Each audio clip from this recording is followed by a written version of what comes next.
If you ever see the yellow low tire light on your instrument cluster in your dashboard of your vehicle, it probably means that you have something in your tire that's causing it to lose air. Sometimes the gauges will actually tell you which wheel is low on air. This is for my truck. It's just the left rear tire that's leaking. I had my tires rotated, so this tire is actually on the right front currently. I pulled it off the vehicle and marked off where it was leaking with a piece of chalk. Pulled the nail out, but you can see the hole right there. Let's take some water, soapy water, and just spray it. You can actually see it just pushing the air, just spraying it right out. So all I'm going to do is patch it from the inside, so that means I got to dismount the tire on the outside. What I'm going to start by doing is marking off the tire's position relative to the rim, and I'm just marking it at the stem here because I don't have wheel weights around the outer edge of it on either side. So this one has tape weights on the inside of the rim here and here. I'm going to start by using the core removal tool to go inside the stem here. This tool just has a little end on it, and that allows it to go inside the core here. And you can just stick it in like that, line it up, and then undo it to release the air quickly. You can see that's the core of it. I'm just going to put the core and the cap in a safe place here, just so I know where they are. Once the tire's deflated sufficiently, or enough or completely flat, you can just take it here and bring it to your tire changer. You want to actually make sure that the stem is not directly in line with the actual spade that's going to be breaking the bead. So you want to rotate it. I usually put it 90 degrees to the spade, so you can see the stem's over here, the spade's over here. You're not going to hit that. So I'm going to break the bead here and on the other side here, and then do the same thing when I flip the wheel the other way.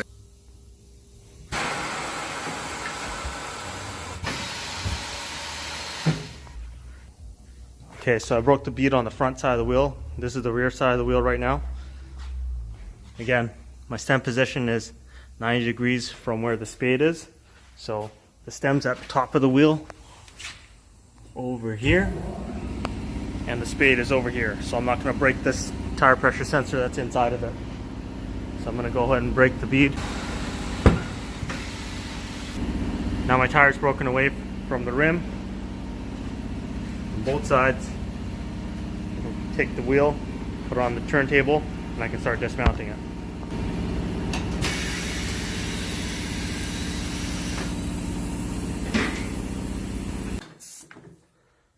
Make sure I got enough room so I'm not going to crash it into the wheel.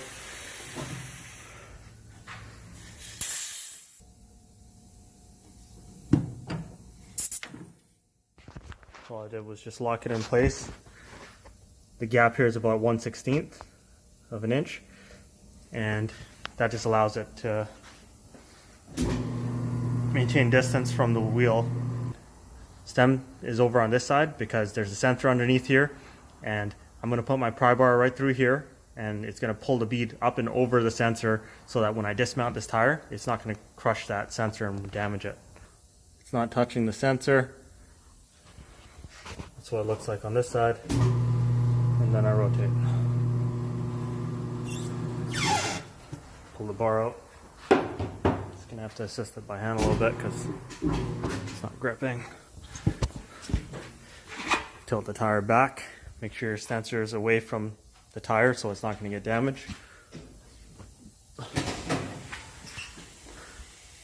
Lift the top arm back. Pull the tire off. Now your tire is dismounted from the rim. Okay, now that I have the tire dismounted, I know where my hole is in the tire. I can actually bring it over here to a tire spreader. And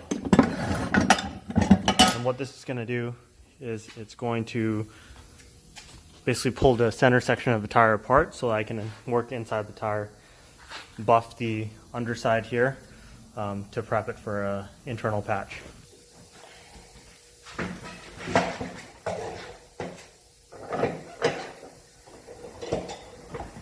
That little guy is the hole that's leaking, so I have to buff this surrounding area and then clean it up, get it ready for a patch. I'm going to use this tire buffer. It's got this little special end on it, and it actually is, it's very porous. It doesn't actually like grind away the tire, but it just kind of cleans up the surface. You don't want to actually take the surface far enough down where you're seeing the cords. You don't want that to happen, then the tire's junk.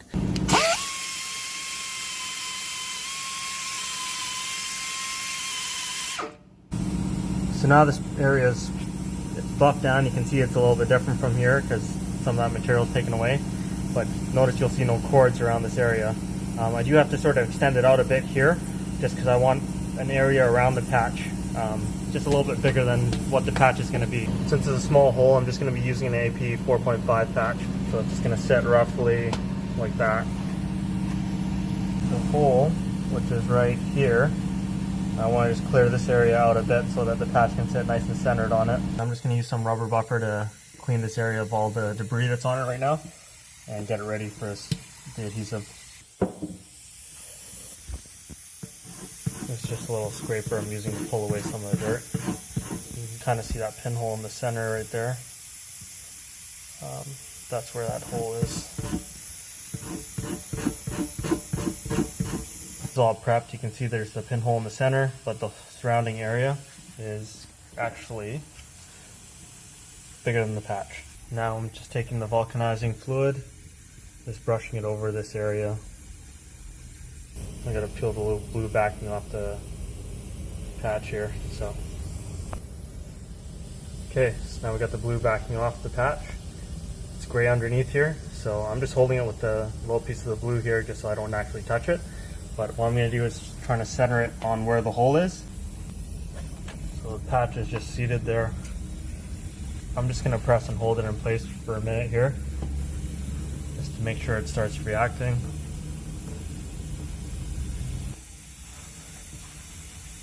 You can see it's kind of sitting in place there now. I'll take the little pizza cutter. It's not actually a cutter, but it looks like that. It kind of has a little gear looking end here. Just take that and start rolling out from center. Don't really want to press too hard. All I'm trying to do is just work the air out from the vulcanizing fluid that's stuck underneath the patch, if any. And just start from the center and work out to each of the four corners.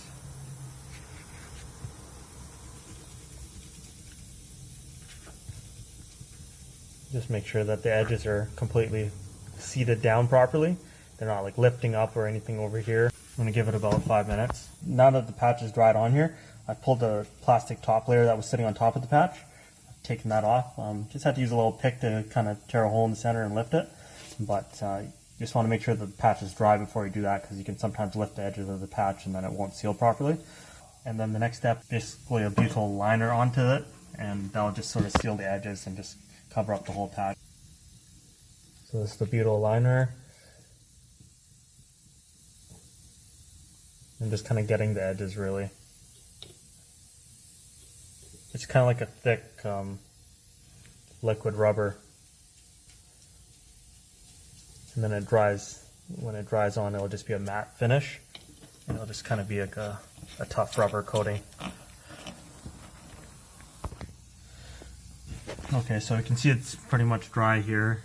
The light's reflecting on it, but you can see it's sort of matte finish, and this is the way it actually looks all around here, just that the light is hitting it and the camera's making it look like it's still glossy. But it's, yeah, that's all dried up now. The butyl liner's dried up, vulcanizing rubber's dried underneath the patch. So now we're ready to put this tire back onto the wheel. Let's take it over to the machine.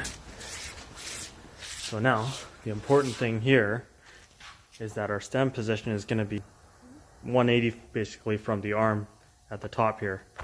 And why I want that is so that, again, the bead doesn't contact this sensor here, because once this sensor gets hit, then we have to replace the sensor and reprogram it for the vehicle and relearn the TPMS system. So we want to make sure that we don't actually hit this. And again, that's why I left the stem position mark on the tire, so that I can actually match this front section of the tire with where the stem is on the wheel. And I shouldn't have to rebalance it because of that. But typically the best way to do it is to throw it on a wheel balancer and balance it. But again, I'm a bit rushed for time and doing this with one hand, so here we go.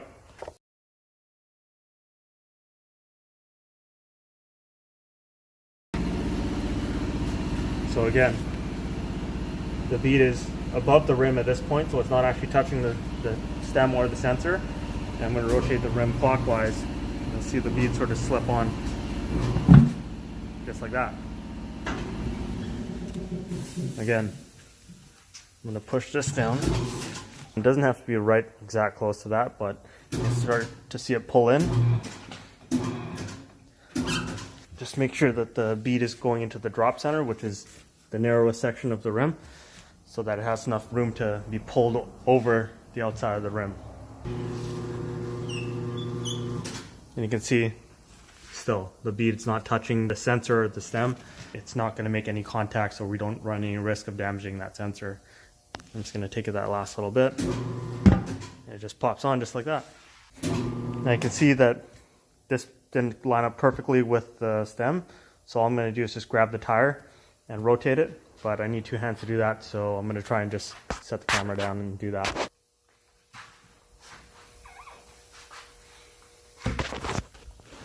And there we go. Now I can put air in it, grab my air chuck, right, foot pedal on this one. You'll see the tire slowly start to inflate on it.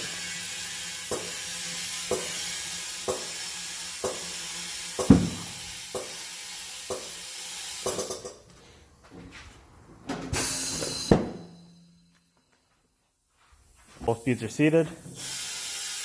This tire is going to be set to 35 psi. Okay, again, I'm going to try to do this with one hand. I got to take the air chuck off. I'm going to lose a bunch of air and I'll have to top it up again.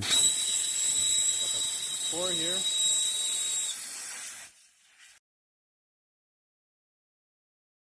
Pull that out. Core's back in place right here. And set it to the pressure that I needed at, which is 35 psi.